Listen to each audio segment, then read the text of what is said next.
धन्यवाद। धन्यवाद। आज माँ दुर्गा की अष्टमी का दिन है और आप सभी पत्रकार साथियों के और अपने मंच पर आसीन सभी भारतीय जनता पार्टी के हमारे जिला के अध्यक्ष, हमारे जिला के प्रभारी और अन्य वरिष्ठ नेतागण, आज भारतीय जनता पार्टी का जो ये संगठन का पर्व चला और इसके बाद हमारे मंडलों के अध्यक्ष बने, हमारे जिला के अध्यक्ष बने और उसके बाद 2 दिवसीय पट्टी कल्याणा साधना केंद्र में कार्यशाला का भी आयोजन रहा, जिसमें संगठन की गति को और तेज करते हुए हमने फैसला लिया है कि 8 और 9 तारीख को हमारे 370 मंडलों के सभी मंडलों की कार्यकारिणियों का गठन हम करेंगे और 8 तारीख को और 9 तारीख को जो हमारे 45,000 सक्रिय सदस्य बने, उन सभी सक्रिय सदस्यों का अपनी अपनी विधानसभा में, जो सक्रिय सदस्य जिस विधानसभा में आता है, ऐसी 90 विधानसभाओं पर उन सक्रिय सदस्यों के भी सम्मेलन उसमें रहेंगे। 3 विषयों पर उनको जानकारी रखेंगे। हर सम्मेलन में 3 वक्ता रहेंगे और भारतीय जनता पार्टी की जो रचना होगी उसमें सभी कार्यकर्ताओं को स्थान मिले। और जो फैसला हमने लिया है कि जो भी हरियाणा प्रदेश में किसी भी, चाहे मंडल की कार्यकारिणी में हो, चाहे जिले की कार्यकारिणी में हो, चाहे प्रदेश में हो, चाहे राष्ट्रीय स्तर पर हो, जो भारतीय जनता पार्टी का सक्रिय कार्यकर्ता है उसी को पार्टी के संगठन में काम करने का मौका मिलेगा। हमारे 20,629 बूथ हैं। प्रत्येक बूथ पर जो बूथ के अध्यक्ष बने हैं वो भी हमारे सब सक्रिय सदस्य हैं। उसके बाद 10, 11 और 12 3 दिन भारतीय जनता पार्टी के सभी कार्यकर्ता गांव चलो अभियान और बस्ती चलो अभियान, जहां हमारी 6225 पंचायतें हरियाणा प्रदेश में, गांव स्तर पर गांव में जाके, चौपाल में जाके सीधा संवाद ग्रामीण लोगों के साथ करेंगे। और जहां शहरों में हमारी बस्तियां हैं, बस्ती में जाके वार्ड वाइज जो बस्तियां हैं उनमें जाके भी हम सीधा संवाद करेंगे। 3 दिन का ये 10, 11 और 12 3 दिन का अभियान पूरे हरियाणा प्रदेश में रहेगा। 13 तारीख को हरियाणा प्रदेश में किसी भी गांव में, वार्ड में, शहर में, कहीं भी भारत रत्न बाबा भीमराव अंबेडकर जी का जो स्टैच्यू जहां भी लगा है, कोई मंदिर में लगा है, धर्मशाला में लगा है, चौपाल में लगा है, किसी चौक चौराहे पर लगा है, कहीं भी बाबा भीमराव अंबेडकर जी का जो स्टैच्यू लगा है, 13 तारीख को दोपहर के बाद भारतीय जनता पार्टी के कार्यकर्ता वहां स्वच्छता अभियान चलाएंगे। और 14 तारीख को सभी सुबह माल्यार्पण करने के बाद जो देश के लोकप्रिय प्रधानमंत्री नरेंद्र मोदी जी का 14 अप्रैल के 2 प्रोग्राम हरियाणा प्रदेश में रखे और 15 जिले, हिसार में 15 जिले के कार्यकर्ता रहेंगे और जो 12 जिले हैं वो कार्यकर्ता यमुनानगर में रहेंगे। हिसार जिले का जो प्रोग्राम हमारा रहेगा, देश के प्रधानमंत्री नरेंद्र मोदी जी, हिसार एयरपोर्ट को शुभारंभ होगा और वहां से उड़ान शुरू होगी। पहली उड़ान अयोध्या के लिए होगी, अन्य बाकी उड़ान भी शुरू होंगी और हिसार एयरपोर्ट का विधिवत रूप से संचालन का कार्य 14 अक्टूबर से बाबा भीमराव अंबेडकर जी की जयंती के शुभ अवसर से शुरुआत होगी। और उसी दिन सुबह 9 बजे एक जनसभा को भी संबोधित करेंगे, जिसमें उन तमाम जो 15 जिले हमारे हैं, उन 15 जिले के कार्यकर्ता वहां हिसार प्रधानमंत्री जी के जनसभा के प्रोग्राम में पहुंचेंगे। दोपहर को 11 बजे यमुनानगर में प्रोग्राम रहेगा। उसमें 12 जो जिले हैं, जो संगठन की दृष्टि से हमारे भारतीय जनता पार्टी के जिले बने, जो सरकारी जिले हैं वो हरियाणा प्रदेश में 22 है, लेकिन भारतीय जनता पार्टी के संगठन की दृष्टि से हमने उनको 27 जिले की जिम्मेवारी देते हुए जिला अध्यक्ष नियुक्त किए हैं। उसी प्रकार से 12 जिलों के अध्यक्ष यमुनानगर में रहेंगे और वहां पर जो बिजली का एक पावर प्लांट लगा हुआ है उसको अपग्रेड करने का काम होगा। उसकी आधारशिला देश के प्रधानमंत्री नरेंद्र मोदी जी के कर कमलों के द्वारा होगा।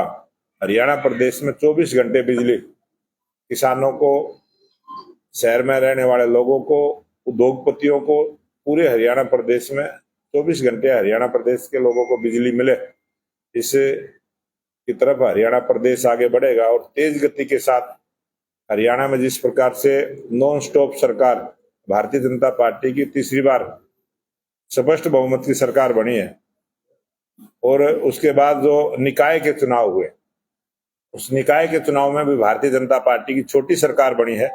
आज हरियाणा प्रदेश में ट्रिपल इंजन की सरकार है।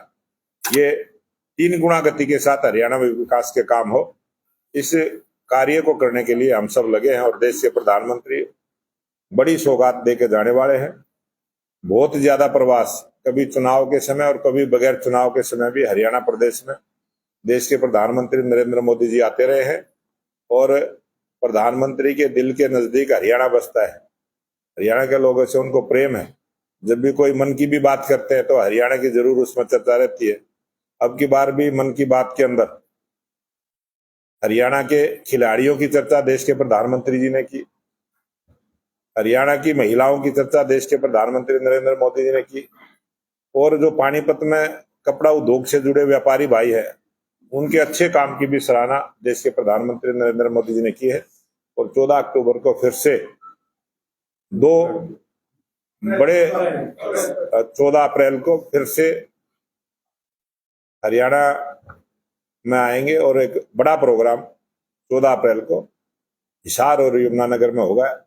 इतनी सी जानकारी मैंने देनी थी। कोई आपका कोई विषय, कोई बात? पहला प्रोग्राम सुबह 9 बजे हिसार में, एयरपोर्ट का उद्घाटन, उसके बाद जनता से सीधा जुड़ेंगे और एक जनसभा को संबोधित करेंगे।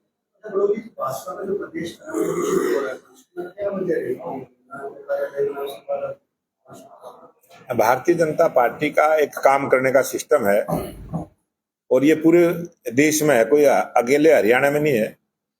हरियाणा प्रदेश भले ही छोटा प्रदेश है, लेकिन राजधानी जो है वो एक कोने में है। चंडीगढ़ में राजधानी है, और वहीं ज्यादातर सरकारी दफ्तर हैं। तीसरी बार सरकार हरियाणा में बनी है। बहुत सारे कार्यकर्ताओं को भी काम के सिलसिले में वहां जाना पड़ता है। हमारे सभी विधायकगण वहां हर हफ्ते जाते हैं। ज्यादा आवागमन काम की वजह से रहता है। और हमने हरियाणा प्रदेश में 3 कार्यालय बनाए, प्रदेश स्तरीय 3 कार्यालय का निर्माण किया। शुरू से ही जब से भारतीय जनता पार्टी ने कार्यालय बनाया है, रोहतक में रहा। राजनीतिक दृष्टि से जैसे रोहतक में ही कार्यालय लंबे समय तक चलता रहा है, और उसके बाद ये नया कार्यालय बनाया। इसी प्रकार का एक बड़ा कार्यालय गुड़गांव में बनाया, वो भी प्रदेश स्तरीय बनाया। और इसी प्रकार से एक पंचकुला में बनाया, ताकि हरियाणा के जो जिस प्रकार के कार्यकर्ताओं को जब प्रदेश स्तरीय बैठक होगी, जिस प्रकार की भी बैठक होगी, उस प्रकार से हम ये 3 स्थान बने हैं। और हमारे जो संगठन मंत्री हैं वो जहां पर ज्यादा प्रवास करते हैं उसको हम प्रदेश का कार्यालय मान के चलते हैं। और प्रदेश अध्यक्ष भी सरकार है तो ज्यादा हर हफ्ते जाना पड़ता है चंडीगढ़, कार्यकर्ता भी जाते हैं, तो सबसे मिलना हो जाए, आसानी से मिलना हो जाए। अलग से अगर प्रदेश अध्यक्ष से या महामंत्री से पार्टी के कार्यालय में अगर कोई रोहतक आएगा तो उसको थोड़ा सा उस बात को देखते हुए, तो जहां ज्यादा लोग, ज्यादा कार्यकर्ता काम के सिलसिले में जाते हैं, वहीं कार्यालय स्थापित करने का काम संगठन की दृष्टि से किया है। कार्यालय तीनों रहेंगे प्रदेश स्तरीय, लेकिन मुख्यतः बैठने के लिए ज्यादा समय वहां संगठन मंत्री जी वहां देंगे, इसलिए उसको वहां पर शिफ्ट किया गया है।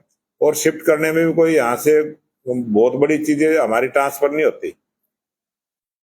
संगठन मंत्री ज्यादा समय वहां देंगे। मुख्यमंत्री वहां नजदीक है, जब भी कोई बैठक होगी मुख्यमंत्री जी को बुलाना होगा तो आसानी से मुख्यमंत्री जी का भी उस बैठक में रहना हो जाए, मंत्रियों का भी रह जाए, विधायकों का भी रह जाए, जनप्रतिनिधि और संगठन के कार्यकर्ताओं का अच्छा समन्वय रहे, इस भाव को लेकर हमने वहां कार्यालय को शिफ्ट किया।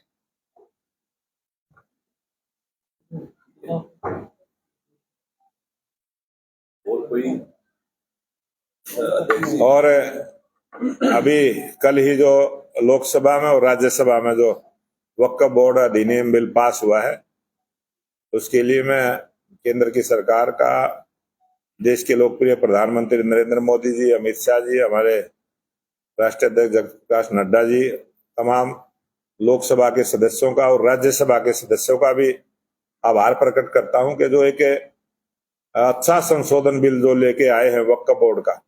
और इस संशोधन बिल से जो गरीब तबके के मुसलमान भाई हैं, सिख भाई हैं, जिनका वक्फ बोर्ड से कोई ना कोई ताल्लुकात और संबंध रहता था, उनको न्याय मिलने का काम होगा। और जो वक्फ बोर्ड के माध्यम से जिस प्रकार से जमीनों के मामले को लेके जो भ्रष्टाचार था, उस पर अंकुश लगेगा और गरीब मुस्लिम बहनों के लिए और गरीब मुस्लिम भाइयों के लिए ये वक्फ बोर्ड संशोधन बिल जो पास किया है, ये बहुत लाभकारी रहे। सवाल है ये, क्या शिया वक्फ बोर्ड और सुन्नी वक्फ बोर्ड जो हरियाणा के अंदर है, उनके पास कितना अवैध कब्जा है और क्या उस अवैध कब्जे को हटाया जाएगा? हमारी सरकार का जो उद्देश्य है वो यही है कि सबको न्याय मिले, कोई भी न्यायिक प्रक्रिया में किसी के साथ भेदभाव ना हो। इसीलिए ये संशोधन बिल लेके आए हैं। बहुत सारी चीजें ऐसी थी जिसमें बहुत सारा उनको ऐसी पावर दे रखी थी जिसमें भ्रष्टाचार करते थे, उस पर अंकुश लगाने के संशोधन बिल लेके आए। योगी ने तो कहा कि सर्वे करो और जो अवैध कब्जे हम हटा दो, क्या हरियाणा सरकार ऐसे कर रही है? जिस प्रकार से जैसे कोई भी अवैध कब्जा कोई भी करेगा, चाहे वक्फ बोर्ड हो चाहे कोई और भी हो, अवैध कोई भी काम देश में ना हो, किसी भी प्रकार से ना हो, कानून की पालना करते हुए सब काम करें, इस प्रकार की व्यवस्था हरियाणा में हरियाणा सरकार करेगी। कौन बात कर रहे हैं? कांग्रेस पार्टी के सुप्रीम कोर्ट में जाएंगे। देखो, कांग्रेस पार्टी का तो स्वभाव है, जब अगर कहीं देश में युवकों को, बेरोजगार युवकों को रोजगार देने की बात करते हैं तो भी वो कोर्ट में चले जाते हैं। कोई भी नया काम सरकार शुरू करती है, और सबसे बड़ी बात तो यह है कि जो विकास के काम होते हैं उसको भी वो कोर्ट में ले जाते हैं कि काम का अटकना हो जाए। और दूसरी आदत कांग्रेस की ये बन गई है कि कोई भी काम हो उसमें भ्रष्टाचार का आरोप लगाना, लोगों को सामने जाके झूठ बोलना, गुमराह करना और बगैर तथ्यों के बात करना, ये कांग्रेस के लोगों की आदत बन गई है। और देश की जो संसद का कानून है वो सर्वोच्च न्यायालय भी मानता है, सभी कोर्ट मानती है, और संविधान के दायरे में रह के सारे काम वहां होते हैं। लोकसभा, विधानसभा को ही कानून बनाने की पावर है, और जो कानून बनता है उसको सर्वोच्च न्यायालय भी उसको लागू करती है, सबका समान।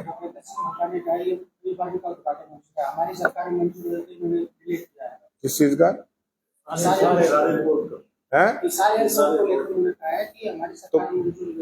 और ये जो सरकार बार-बार कर रही है, तो ये पहले हुड्डा साहब ने, उसके लिए धन्यवाद करना चाहिए। उन्होंने जो शुरुआत की थी, काम पूरा किसने किया, उसका धन्यवाद करना चाहिए। देश में कोई भी काम करे, काम करने वाले का धन्यवाद करना चाहिए, ये नैतिक जिम्मेवारी है। और कांग्रेस के लोग अगर इस लाइन पर आ जाएंगे तो फिर हमें भी समझ में आएगा ठीक रास्ते पे आगे। ये फ्लाइटों को लेकर वो कितना सुरक्षित है, क्योंकि आरोप लग रहे हैं उसकी बाउंड्री वॉल खराब है, पशु उसके अंदर घूम रहे हैं, सुरक्षा को लेकर ये कांग्रेस के लोग जो कहते हैं, मैं आप सब जागरूक पत्रकार भाई हैं, उनकी पूरी बात ना माना करो। उनका तो ऐसा बुरा हाल है कि कांग्रेसी भाई डॉक्टर के पास चला गया और वो डॉक्टर के पास जाके कहने लगा कि मैंने डॉक्टर साहब बिल्ली खा ली। डॉक्टर ने एक्सरे वगैरह किया, उसका अल्ट्रासाउंड किया, डॉक्टर ने उसको मना किया कि आपने तो बिल्ली खाने रखी, आपके तो पेट में बिल्ली है ही नहीं। और वो कांग्रेसी था, वो उसी बात पर अड़ा रहा कि नहीं, मैंने तो बिल्ली खा रखी है। डॉक्टर ने फिर उसको अंदर ले गया, अंदर ले जाकर कपड़ा उड़ा के एक बिल्ली पकड़ी और उसने थोड़ा सा ढोंग किया और उसके बिल्ली मुंह में से निकाल के ये बिल्ली निकाली है। बोला जी मैंने तो सफेद खाई थी तो काली निकाली है। कांग्रेस के लोग तो ऐसे ही हैं, वो कभी भैंस अंदर जाती हुई दिखाएंगे, कभी बाउंड्री वॉल खराब बताएंगे, और वो तो ये भी कह रहे थे कि एयरपोर्ट चालू हुआ था इस्तीफा भी दे देंगे। आप पूछना देंगे क्या वो कभी? वो कांग्रेस के लोग जिस प्रकार की राजनीति करते हैं, ये आज देश की जनता के समझ में आ गया है। और आप लोगों को भी समझ में आ गया, लेकिन ये चटपटे सवाल के बगैर आप भी मानते नहीं हो। देखिए एयरपोर्ट बहुत सेंसिटिव जोन होता है, वहाँ ये ट्रैफिक होता है, और अगर इस तरह की चीजें हैं आपको अगर कहीं दूर ना जाना पड़े, हिसार दूर है, आप सोनीपत जाइए, और सोनीपत डी कस्ट यूनिवर्सिटी की बाउंड्री वॉल हुई थी, और जब बाउंड्री वॉल हुई तो उन्होंने पिलर पर बनाया था, उसको पिलर खड़े करके फिर बीम डाल के फिर उसके ऊपर दीवार बना दी, और क्योंकि वहां झील था, और उन्होंने जो पिलर डाला वो जमीन का जो लेवल था एक्चुअल उस पे लेवल पर डाल दिया, और उसके नीचे फिर हो गया भाई बाद में मिट्टी का भर्त होगा। और वहां भी इसी प्रकार से आरोप लगाए थे, अगे नींव नहीं भरी और दीवार बना दी। ये तो आजकल तो टेक्निक है, किस टेक्निक से कौन सी दीवार बनती है, कोई नींव भरना जरूरी नहीं होता। आजकल तो बीम पे बहुत सारी बिल्डिंगें बनती हैं, बीम भर के दीवारें बनती हैं, बाउंड्री वॉल बनती हैं। कहीं इस प्रकार का कोई टुकड़ा होगा जहां इस प्रकार से बनी होगी, उसको वीडियो में दिखाना, उसके नीचे से भैंस गुजरते हुए दिखाना, ये तो उनका तरीका कल रेवाड़ी की है। और इस प्रकार की जब भी क्षति होती है वो पूरे देश को उसका कष्ट होता है, और बहुत दुखदायी घटना है।